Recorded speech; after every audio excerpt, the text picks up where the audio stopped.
अस्सलामु अलैकुम वरहमतुल्लाहि वबरकातुहू। हामिदन व मुसल्लियन अम्मा बाद।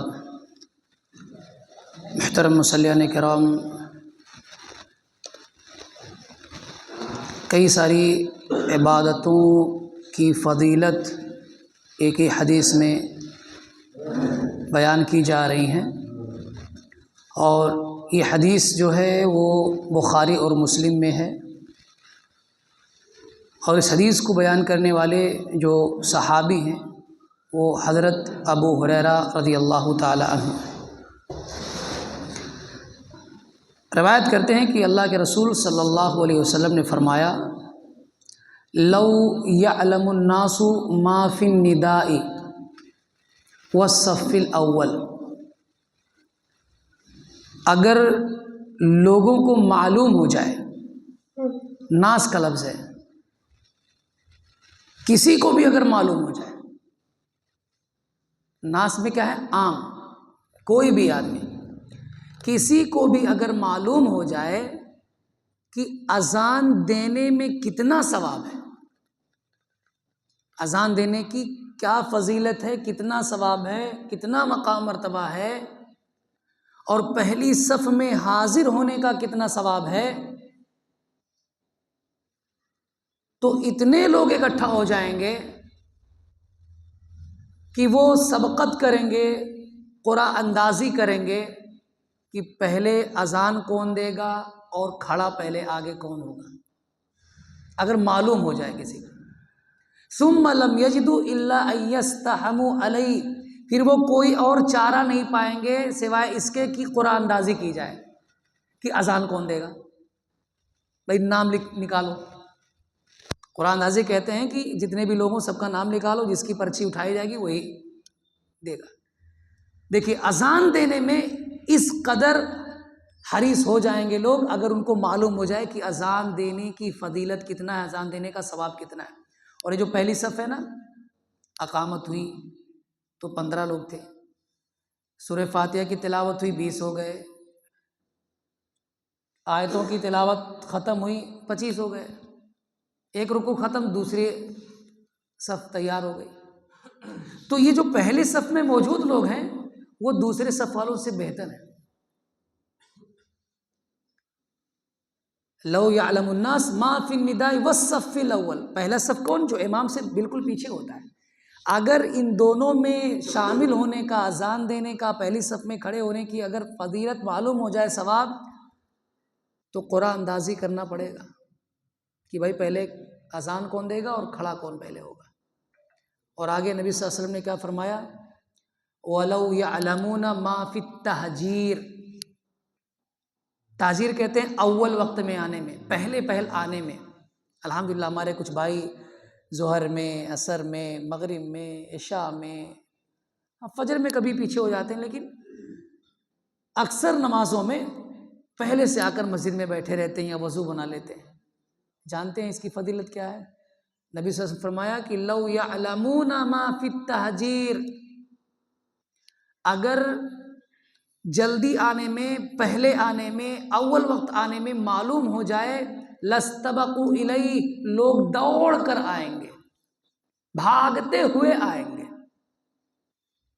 हम तो कहते हैं चलो अभी तो 15 मिनट बाद जमात खड़ी होगी, अभी तो अजान हुई है, धीरे धीरे जाएंगे, एक दो रकात तो मिल ही जाएगी, कुछ नहीं तो आखिरी तशहुद में तो पहुंच ही जाएंगे, जमात में मिल जाएंगे। हम लोग ऐसा करते हैं, यही सोचते हैं। और फजर में भी यही हम सोचते हैं। कुछ लोग बेदार भी रहते हैं तब भी नहीं आते, जागे हुए भी रहते हैं तब भी नहीं आते हैं। मिसाल के तौर पर मैं देखो, नेकी के बारे में कुछ भी मैं चाहता हूं कि आप लोग सुन लीजिए। मिसाल के तौर पर मौज़िन साहब नहीं है, अब हर एक के पास बहुत ही बेहतरीन मौका है कि भाई चलो अजान हम दे दें, क्योंकि जो अजान पर जिम्मेदार था वो नहीं है, तो लाओ आज मैं बेदार हूँ, आज मैं अजान दे देता हूँ, चलो लाओ कल मैं दे देता हूँ, चलो ज़ोहर में कोई नहीं रहता है मैं अजान दे देता हूँ, असर की मैं दे देता हूँ, मैं तो बैठा रहता हूँ, फला जगह बैठा रहता हूँ, इससे अच्छा जाके अजान ही दे दूँ। कि अजान देना ये कोई छोटा मामूली काम नहीं है। इसके बारे में नबी सल्लल्लाहु अलैहि वसल्लम ने बाकायदा साफ लफ्ज़ में कहा कि अगर मालूम हो जाए तो कुरान अंदाज़ी करके लोग अज़ान देंगे। वलौ यअलमून मा फिल अतमती वस्सुबही, अगर इशा की नमाज की फ़जीलत मालूम हो जाए, सुबह की नमाज की फ़जीलत मालूम हो जाए, लअतौहुमा वलौ हबवन, तो वो ज़रूर इशा और फजर की नमाज में शामिल होंगे, अगरचे वो अपने सुरीन के बल ही घसीटते हुए क्यों ना आए। यानी अगर हाथ पैर कटे हों, हाथ भी कटा हुआ हो, पैर भी कटा हुआ हो, ऐसे जिस्म से रगड़ते हुए आना पड़े तो आदमी आएगा ज़रूर।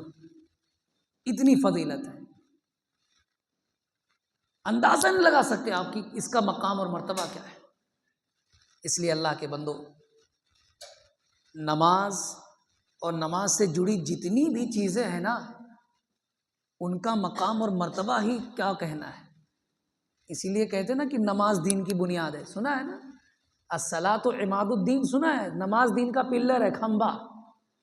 इससे जुड़ी जितनी भी चीज़ें हैं, वज़ू है, तहारत है, नज़ाफ़त है, पाकी है, सफाई है, खुशू खुजू है, सजदा है, रुकू है, तिलावत है, ज़िक्र है, तौबा है, दुआ है, फजीलत ही फजीलत है। इसलिए नमाज कायम करते रहिए, नमाज पर अमल पैरा रहिए, पाबंदी के साथ नमाज पढ़िए। इशा की नमाज पढ़िए, अभी सुन्नत पढ़ेंगे, सजदे में जाइए, दुआ कर लीजिए कि अल्लाह ताला फजर में भी बेदार कर देना, अल्लाह रब्बुल आलमीन फजर में भी आँख खोल देना, अल्लाह रब्बुल आलमीन जब तक ज़िंदा रहूँगा तब तक ऐसे तेरे सामने सजदा करने की तौफीक देना। ऐसे दुआएं करते रहो सजदे में जाकर, और ये भी दुआ करो कि अल्लाह ताला और बेहतर से बेहतर मैं नमाज पढ़ सकूँ, और अच्छे अंदाज में नमाज पढ़ सकूँ, और खुशू खुजू के साथ नमाज पढ़ता हूँ, ये भी दुआ करो। क्योंकि देखिए, हुस्न इबादत की दुआ नबी सल्लल्लाहु अलैहि वसल्लम हर नमाज के बाद करते थे। दर्स लंबा हो रहा है लेकिन यही बात करके ख़त्म कर रहा हूँ। नबी सल्लल्लाहु अलैहि वसल्लम नमाज कैसे पढ़ते थे?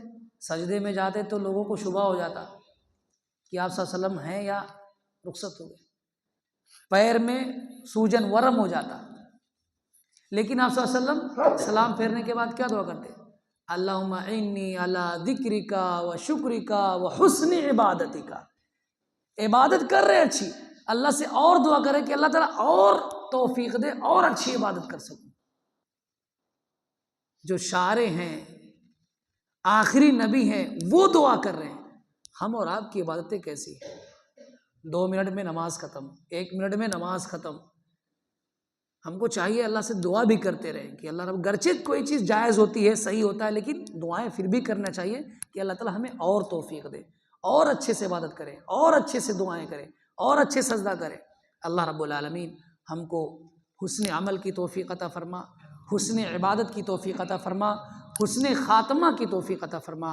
आमीन। व आखिरु दावाना अनिल हम्दुलिल्लाहि रब्बिल आलमीन।